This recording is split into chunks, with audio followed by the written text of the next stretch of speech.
Oh, well, we missed out a little bit there. Uh, so, for some reason, on.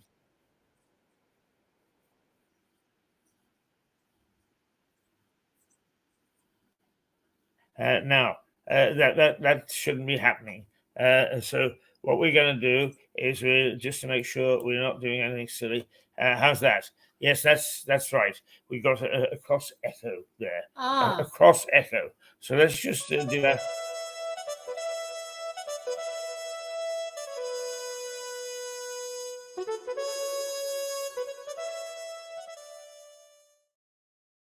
Right, now we can go.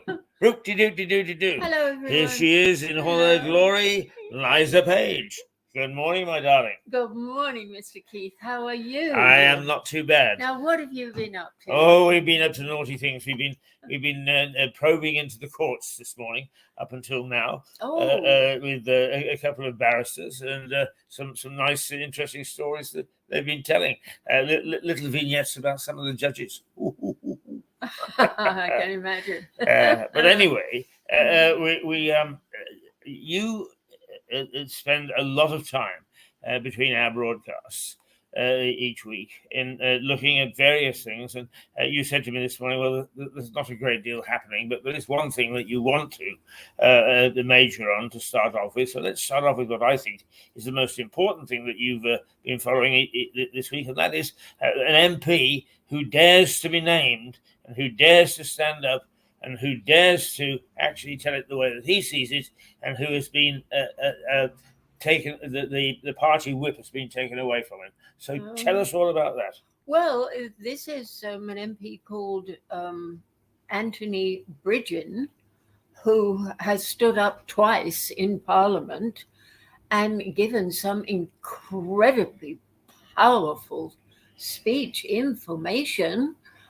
I mean, absolutely incredible. I can't tell you. The first speech he made was on the vaccinations, and this most recent one was on the fact that we have allowed Klaus Schwab and the WHO, the WHO, which is the World Health Organization, plus the WHF, World Economic Forum. I mean, these divine people, unelected people, very wealthy, who seem to be trying to take over the world, and we've let them into this country to do whatever they want. And now Anthony Bridgen stood up and made an incredibly powerful speech on this and got himself banned for it.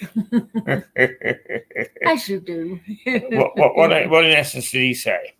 Well, he said, these people are very dangerous. I mean, they got it all wrong in the last pandemic, and now they will want to start with these 15-minute cities and have carte blanche to take over everything they want to do. I mean, every time there's a thunderstorm, that's it, pandemic, close everything down, and they have the power to do it. Mm-hmm. I mean, these people are something else.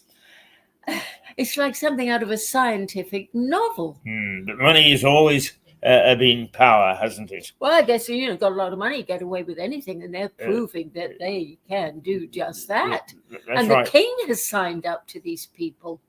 Well, one of the things that we had a lovely lady, Liz, on yesterday, who is a publican in Lewis, and she was objecting to the North Street Quarter development, which local politicians seem to quite like, even though it's full of flaws. But she voiced the same concern as you, not about the same things, but about this North Street Quarter. And really, she said, the trouble is that the powers that be are there. What can we do? And I said that at university, I actually took classics. I got a degree in classics, but it was much closer to a degree in beer drinking. But in fact, as you do. but one of the things that I remember talking about is a Roman general called Fabius, and he used to when Hannibal with his elephants was marching on Rome, mm-hmm. he used to come out from the little valleys and so on, and he would attack the rear. Yes. He would, and in the end, he defeated Hannibal. Hannibal had to go back and he never got to Rome. And I said, really, it's Fabian tactics that can win the day. Well, Can win the day with the North Street Quarter. And in my view, because I'm not part of your attack on this, I'm just merely a conduit so that people know what's going on. In my view, Fabian tactics can work for you as well. Well, I really hope so. And we, whatever happens, we can't give up, Keith. You know, Fabian, Schmabian, whatever, we've got to keep chipping away at this because it's the only way anything's going to happen. Chip away, yeah. And don't you dismiss my favourite General Fabius like that. Would I ever? Would I dare? I'm sure he was a very brilliant man. Yeah. But what did your lady have to say about this? Something I'm ignorant about the North Street Quarter. Yes, what is that? It's the development of North Street. You know, the area down here, which is industrial. It's down on the riverbanks. What is it? And it used to be the old Phoenix Steelworks. Yes. Which what are they going to do with it? Well, it's a big development. It's been in development for about 5 years. They've had 3 or 4 people who have started on it and have given it up. So it's been quite a scandal in some ways. And now we've got another group who have launched. They've launched a plan. They launched it this week with housing and social housing and so on. The interesting thing is that although I haven't looked into it in detail, as from the way she describes it, it looks as if the theme of this is one of your 15-minute cities. Sounds very, very much like it, Keith. And I was just wondering when Lewis was going to fall under that particular hammer. Well, it hasn't yet, because actually, strange enough, is they have 50,000 signatures on a petition objecting to it. Yeah. Oh, well, that is brilliant. Oh, now, that has made my day. That is very, very good. When you consider that Lewis is a population of 17,000, 50,000 is doing rather well. Absolutely. But regarding Anthony Bridgen, I mean, they sent him into Parliament the first time. I mean, well padded up with all these signatures, hundreds of signatures, so that he would go in well armed, Keith. You don't go into Parliament with your britches falling down, do you? No, if right. you got any sense, I mean, you go. And he did a marvelous presentation. And there was nobody there. Now, he went in to say that these vaccinations have to be investigated.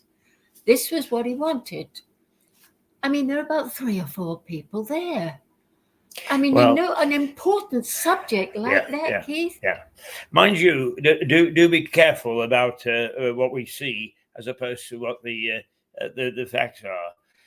If you actually make a speech in Parliament, it is recorded in Hansard.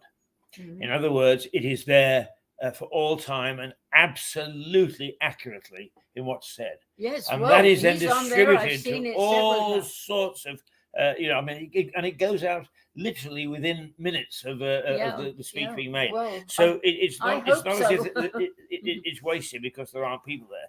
Yeah. What the sad thing about them not having people there is one, that obviously a lot of MPs aren't interested, which is very sad.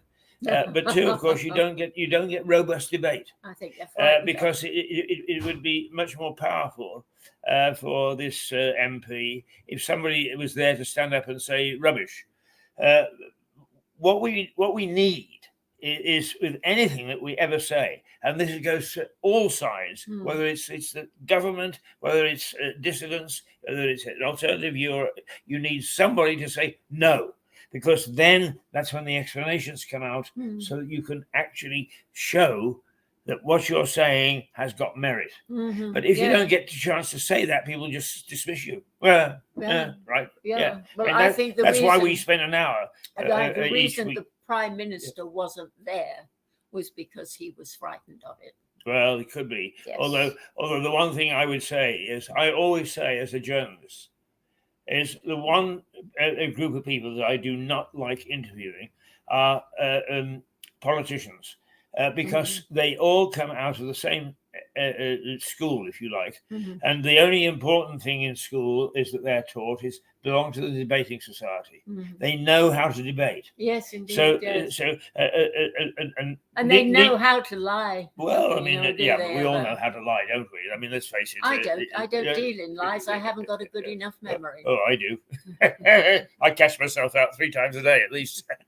No, I'd rather have a thief than a liar, I tell you, because at least you know to not lock your belongings up if someone comes in. Yeah. You know where you stand, but with a liar, you do not know. Yeah, but just to finish off, is if you actually look carefully at politicians, particularly those who rise to cabinet level, look at their CVs, look at their background, and they all belong to the debating society.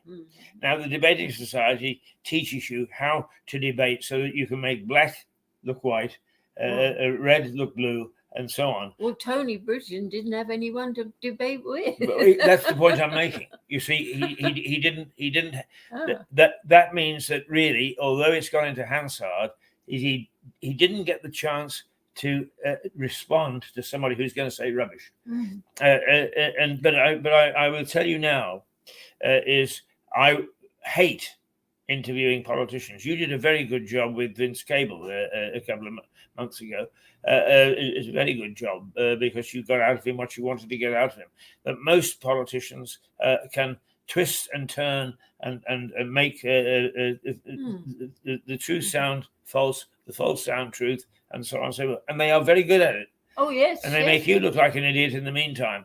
It's one area that I'm always very careful. If I interview a politician, I do my homework. You know, whoever I interview, I do my homework. Otherwise, I don't interview. My homework is to know whether he's nipping off to some door that leads to something that you shouldn't. You can always get them. Is the important thing is in an interview is to try and have something up your sleeve. And if I can give you an example, I was interviewing when I was in Northern Ireland, I was interviewing a loyalist politician called Ken McGuinness. And he was full of it, and he was banging on, and I got a sniff because homosexuality was illegal in Northern Ireland in those days. Yes. I mean, long after it had been okayed here, it was illegal. Yeah. So I waited for the opportunity, and then I said, quite out of the blue, well, Mr. McGuinness, is it true that the DUP, Democratic Unionist Party, is going to support the legalization of homosexuality? He didn't know what to say. No. Then I got him. Up until then, he was just saying what he wanted to say. So if you actually just get a little cartridge somewhere. Anyway, we're having a nice chat to ease us into the morning, and you've always got interesting things to say. Where are we with our 15-minute cities? Well, there's not too much news on them. Shall I describe them again? Yes, please. Yes. Yeah, because you must. I do apologize to the viewers because you must get tired. No, they don't. They want to know. They want to know. Telling you about these 15-minute cities are. What they're doing is they're taking towns and chopping them up into a 15-minute radius where you have a hairdresser's, a shop. Basically all you need, really. But you are not allowed out of these cities. They're in a 15-minute radius, you see, and they say, look, you can walk or you can ride your bike because you can do all that in a 15-minute radius. If you've got a car, you cannot drive your car around the city. You have to go and register it with the council and say, I want to go out of the city. Oh, and you are allowed 100 hours a year in your car out of the city. But the car must be registered. You must tell them how long you're going to be and where you're going, what you're going to do. And if you should stay away for longer than an hour, it will cost you £70 per hour penalty. These cities are nothing more than holding cities. They're little prisons, strictly designed to know what everybody is doing and to condense the people so that they can close these cities up within a three-minute radar. Bang, it's shut. And everybody's sealed up. This is what they want, just like China. Now, then, Britain is the most photographed country in the entire world. Well, these cities will top that because everyone will be photographed from the time they wake up to the time they go to bed. And they will know exactly what you are doing. They expect people to work from home, but there will be cameras in your home to see if you are doing what you should be doing, answering the phone when you're supposed to, not outside in the kitchen making a cup of tea. These are very, very dangerous places to live. And it's all down to, they'll say, we don't want you driving because it's bad for the environment. That old chestnut. And that's not working anymore either. People are waking up to that, I promise you. But that will be the excuse for these. And I think it's petrifying. People are waking up and they've marched against these cities because the main one is Oxford, which will be totally like that next year, 2024. People marched against these cities because they are all over Britain, all over Europe, they're all over America, and they're trying to do this worldwide. They marched, no violence whatsoever, but an awful lot of people. And a little girl stood up and had us saying she was adorable. She really was. And she made such common sense. Can't find that video anymore. Interesting. Anyway, people did their best. They said, well, this is against human rights. You cannot do this to people. And the council said, well, you can march all you want, but this is the way it's going to be. Interesting. Okay. Anyway, what I did manage to find out was there's a little place, I don't know, it's in the Midlands somewhere called Withlesfield or Wigglesworth or something like that. Anyway, they weren't having any. They called a meeting of the farmers and the people in the town and the whole bit. And they arranged for this meeting to be in a certain place. At the last minute, the council said, no, you can't hold your meeting there because, I don't know, we're digging a swimming pool or some excuse, but it was all excuses. So they said, all right, we'll go somewhere else. They went out into a field and they held this meeting, and they came to the conclusion that it would be very good if we didn't pay any tax to the council. We withheld that and we kept the tax for ourselves, so we would govern ourselves. To me, that sounded like a pretty good idea. Now, it seems to me, and I hope I've got the name right, is that this notion, this idea, isn't entirely new, because didn't Winston Smith have something to say about this? Who's Winston Smith? 1984. I'm pretty sure his name was Winston Smith. Oh, you're so right. Yeah. You're so right. Absolutely. But George Orwell. George Orwell, 1984. We've long surpassed that, Keith. Believe me. Yeah, but I mean, it may be that it's moved on, but this is not. This is not new. The attempts have been made on this sort of thing, and people like George Orwell. And everyone said it could never happen in our lifetime, never happen in our. There it is. There it is on our doorstep. Very scary. Let's move on, because there are other people that you read voraciously. Vernon. Vernon Coleman, Yes, Dr. Vernon yes, Coleman. Yes, I'm a big fan of Vernon Coleman's. I think the man's terrific. I really do. Read all his books, seen a hell of a lot of his tapes. He's been banned. You see, yes, of course. And when you say banned, you mean his books have been banned, or he's been banned, or? Yes, he's been banned. He used to sell to China, and now they don't. They banned him. They don't want his books, and you can still pick them up on Amazon. Yes, you can. But his lectures and his work, you won't find him on YouTube, but you will find him on Rumble. And you will find him on one of the shows that I did called Asian Youth, where I shared the platform with Max Hurd. We also showed Vernon's work on there too. Right. But yeah, very, very intelligent man, an older doctor who, oh, is he worth listening to, I tell you. What's his background? He started off as an ordinary GP, and then went into writing and changes, did a lot of charity work with young people, deprived people, opened up town halls for them, boxing matches and, everything to keep them active. Right. And was highly successful at that. And then that got closed down or something. But he was a highly, highly successful doctor.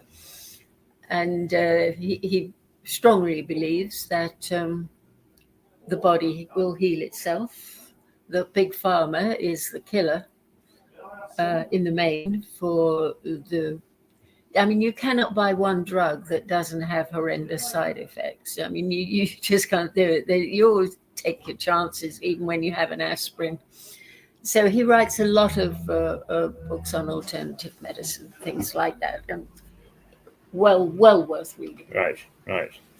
Okay. Now, the other very famous is one, because I know that you watch him on a week-to-week basis, is David Icke. Oh. So what is Mr. Icke up to? David is working very hard with his sons. The man never stops working. He's been banned from, 28 countries.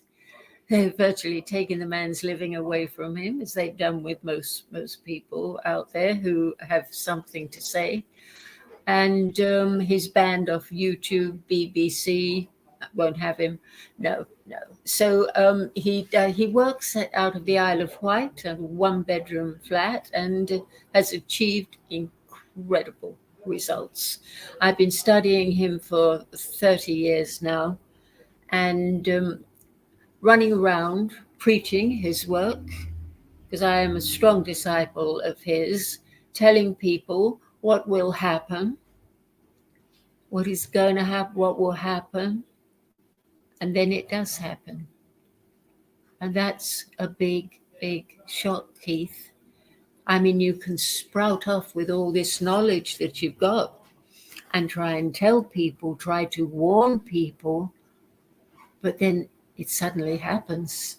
And his work takes a hell of a lot of digestion, I tell you. It really does. Read him if you dare, but don't read him at your peril. And quite frankly, I think this man is all we've got.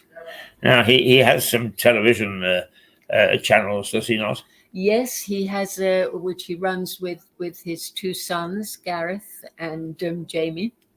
And it's called the Iconic Alternative. Yes, you can pick it up. I mean, to join it, you can see it for 2 weeks for nothing. See if you like it, and then if you do, you can join for something like £1.80 a week, which is not even the price of a cup of coffee. And what they offer is magnificent. They have that the whistleblowers on there, the heavyweight people. I mean, it's and every day. But even if you don't want to join that, I mean, you can go to davidicke.com and there's a hell of a lot of information on there every single day, and it's coming in continually. A very, very busy man. He's, I think, 71 now. He's had arthritis all his life, been battling that. But the man's indestructible. Totally. I can't praise him enough for what he has done for humanity with the knowledge that he has given. Is absolutely incredible. Now, a lot of what you say will not sit easy with a lot of people, but let me say that since I talked to you in the week and discuss various things with you, that you work very, very hard at research to see what's going on. Did anything pop up during this week that was new? Well, yes. The big thing, really, commercially, was a journalist and anchorman called Tucker Carlson, who is a very, very big star in America and works for Fox News, which is owned by Rupert Murdoch. Sorry, owned by Rupert Murdoch, and Rupert got rid of him. Axe. Tucker was giving his last speech on the weekend, saying, this is it, and have a good weekend. See you next week. And that was it. Yeah. How'd you go? Your pink slip, so to speak. Well, now, why would Rupert tolerate him, and particularly since an audience getter, for so many years, and then suddenly axe for? Did Tucker do something that upset Rupert? Yes, he did. He spoke the truth. Well, what was that?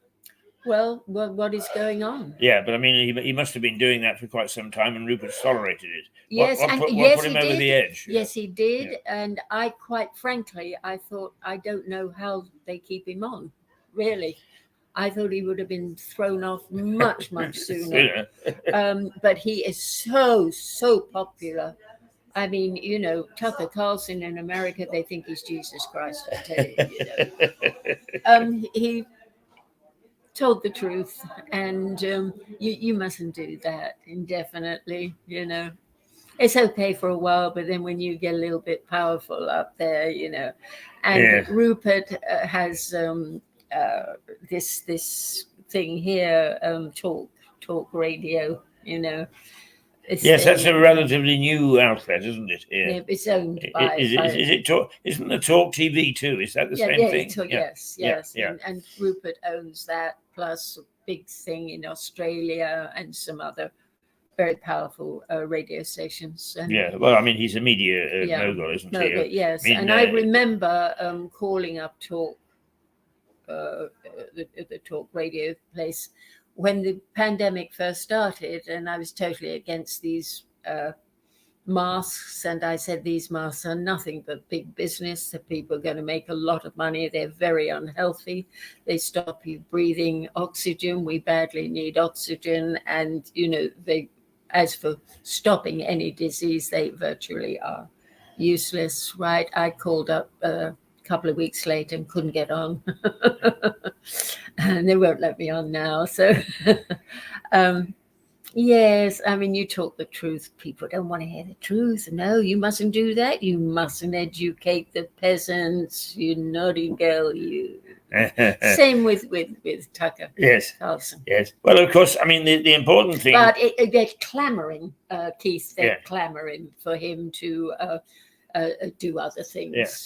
Well, as I said, I mean, the important thing is, and I hope that what this program does for you is that I challenge you on some of these things, so give you the opportunity to explain more deeply why you believe certain things and why you act in a certain way. Yes. And it's important, as I said, to have that opposition. Otherwise, you could find yourself in exactly the same position as some of these other people and simply say things, and people will say, "Oh, yes." And that's not good. So no, this is a wonderful opportunity that you are giving myself and other people, Keith. And we can't say it enough. We really appreciate what you do here, because you're clinging on by your fingertips. It must be damned uncomfortable for you at times. And you see the way the world is going. Little stations like yours, Keith, are going to be vitally important.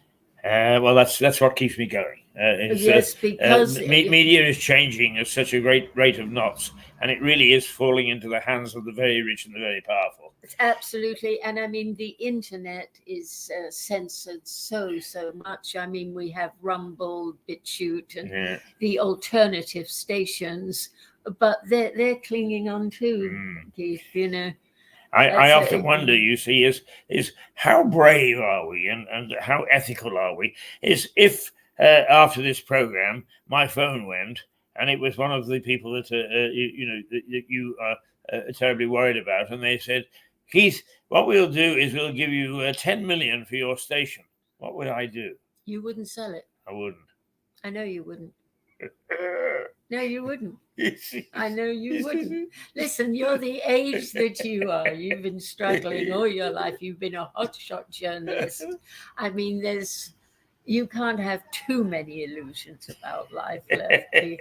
You wouldn't sell it. Or would you? Well, it depends how much baked beans are. If they've gone up this week.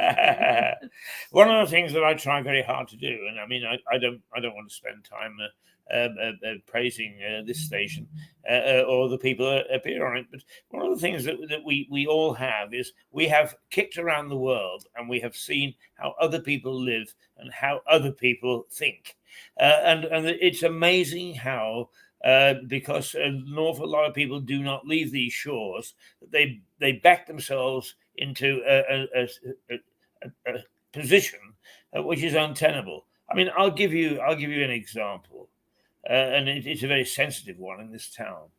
Is the bonfire societies had one bonfire society known as Blacking Up, and their theme was being Zulu.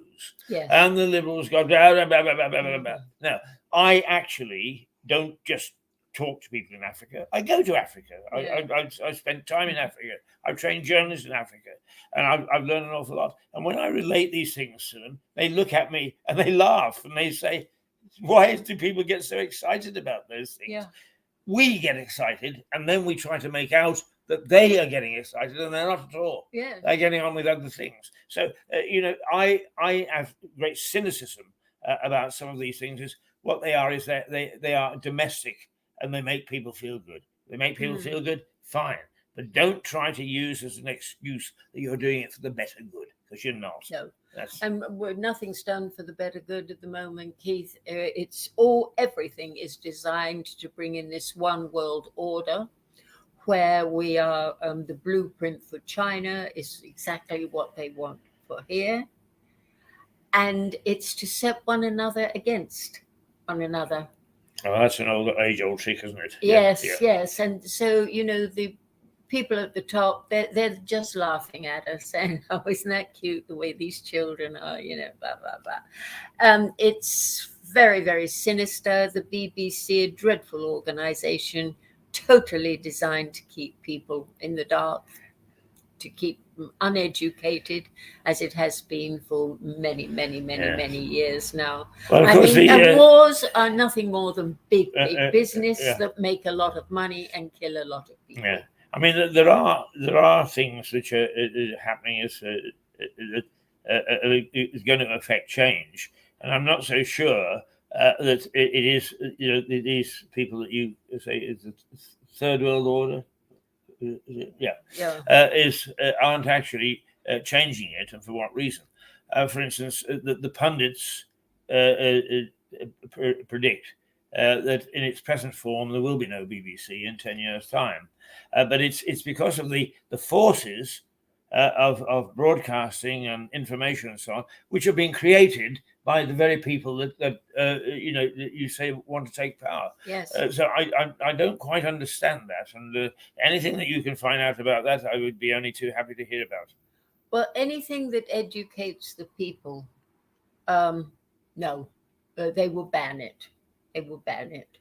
I mean, and like the king and this, she's going to be queen. This woman. Well, what she's ever done to deserve to be a queen, I'll never know. Yeah, well, you see, Yeah. now it's interesting because three people for whom I have great deal of regard. In fact, I would call them friends. Have sort of spoken to me recently because they know that I believe in the monarchy, and we haven't met to talk about it in a long time. I don't necessarily believe in the people who are incumbent, but I believe in our system of a constitutional monarchy. And I argue that there are 9 constitutional monarchies in Europe, and each of those constitutional monarchies has the most stable government of the lot. We don't have people roaring in the streets. We don't have a Sudan, for instance. So I think that out of all the systems of government, it's a good one. That doesn't mean to necessarily say that I think that we've got the right people incumbent. But the United States is not a constitutional monarchy. And already the debate has started. In fact, a gentleman that appears on this station from time to time, Mark Landsman. Mark is getting long in the tooth now, but he still writes stuff. And he wrote this morning is, what have we got? Now, it looks as if we're going to have a centenarian, whatever. Anyway, an 80-some-odd-year-old man running for president or to become president again, and being opposed by another elderly man who has already buggered it up when he was there. Is what sort of system is that permits that? And at least our system does not permit that. I'm not saying that we've got great politicians. On the contrary, you know that my theme is 650 MPs in Westminster, and I wouldn't give you troubles for any of them. Exactly. But the fact of the matter is we do need some sort of sense of order, rule of law. So this is where I diverge from a number of you when it comes to the monarchy. But nonetheless, if I went along with absolutely everybody just because I sort of wanted to be nice and sweet, charming, which I'm not. No, I know what you're getting at, Keith. Yes. Of course I do. This is a debate, and I was grown up to respect royalty. I wasn't that interested in them, but I thought that's the way it is. I mean, we do this pageantry better than anybody else in the world. Yes, we certainly do. It upholds tradition and things like that, which I think is rather nice. But there's too many of them to start off with. And I always thought that the Queen or the King could dissolve Parliament. I thought a figurehead like that can stop a dictatorship coming into the country. But apparently they can't. They have no power whatsoever. No. The monarch can dissolve Parliament, but there has to be a certain set of circumstances. They can't just sort of say, "I don't like what's going on down there. I'll dissolve them." But under certain circumstances, they can. If in fact the democratic process, in other words, the Houses of Parliament, get themselves into some difficulty so that they couldn't govern, is that the monarch can actually dissolve Parliament. One of the interesting things is in Romania, where Ceausescu was probably one of the most successful dictators of all time. Is the first time I went to Romania, I think was 1997, and it was only just after Ceausescu had been thrown out. And one of the ladies... Is that old bastard still alive then? He was assassinated. Yeah, I thought it, yeah. One of the ladies that I was working with had, and she was no spring chicken, and she had purple hair. Yes. And after a little while, she said, you keep on looking at my hair. And she said, I don't do this as a fashion statement. She said, during the Ceausescu reign, he was so successful at cutting down us knowing what was going on outside and people outside knowing what was going on here. And the secret police were so good, we had to be able to identify one another. And what they didn't understand was if we colored our hair, well, they thought it was a little Western fashion thing, when in fact it was so that we could recognize one another. I see. Yeah. Oh, Yeah. terrible. So interesting. Yeah. So Yeah. to treat people like that, Yeah. I mean, it's absolutely poor. Yeah. They're treated like sheep. But you know, well, And this lot, I have to, because time is going. These dreadful, dreadful Klaus Schwab people and Bill Gates that this government have signed up to, that Anthony Bridgen spoke about and said these people must not be allowed into the country. They must not. They're all into eugenics, which is cutting down on the population. They want us to die. They claim there's too many people in the world. Now, the World Health Organization plus the Economic Forum, these are a bunch of unelected, horrendously wealthy people who come in here and think they can take over the world. well, Now, they haven't and done the it yet. Queen and the Queen and the King and Queen, why should she be Queen? Come on, what's she ever done, huh? What has she ever done except plop out 2 kids and cop on somebody else's husband? That's all she's ever done. Well, yeah, I mean, And he can't even keep a promise to his wife, let alone the country. I can understand. I can understand. I've heard all these arguments before. I do not go along with them. I think that that's far too simplistic. But the fact of the matter But is, he has signed a bill letting Right. these people in. okay, I am going down to Buckingham Palace tomorrow, and I'm going to do away with the King and Queen. What are you lot going to do? We'll put the people in. Who's Yes. put the people in? Oh, there's Who's enough. going to do it? Well, put Anthony Bridgen in. Yeah, but He who? needs to know. Who's going to do it? Who amongst your people is going to do that? The people. All I'm saying is, darling, be very careful how you act precipitously. That's the point. You can't actually create this is where the big problem is.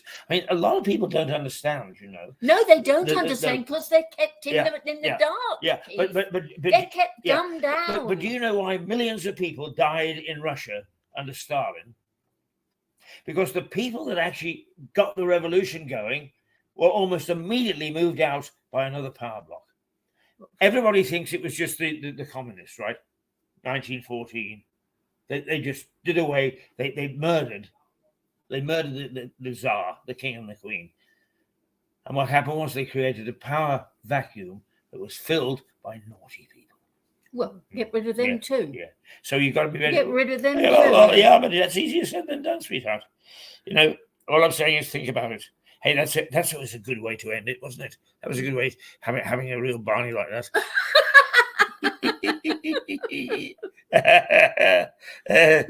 We ended with a Barney yesterday as well. It's all very good stuff. It's time for us to go.